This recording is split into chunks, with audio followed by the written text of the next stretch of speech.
हाँ, hello miss Purvi. Today I am asking to you about the idiomatic comparisons.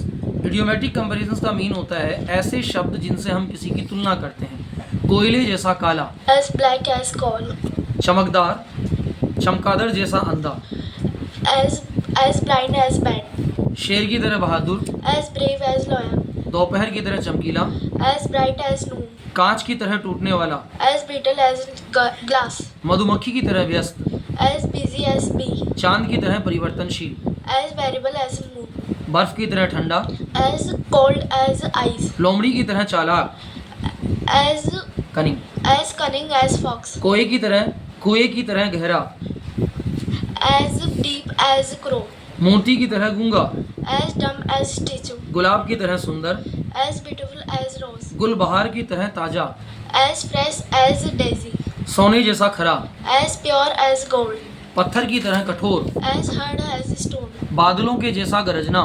as thunder as cloud, बहुत बढ़िया। गुलाब की तरह लाल, as red as rose, घास की तरह हरा, as green as grass, भेड़ के बच्चे की तरह सीधा, as gentle as lamb, बर्फ की तरह सफेद, as white as snow, शहद की तरह मीठा। as sweet as honey. Well done miss पूर्वी, थैंक यू सो मच।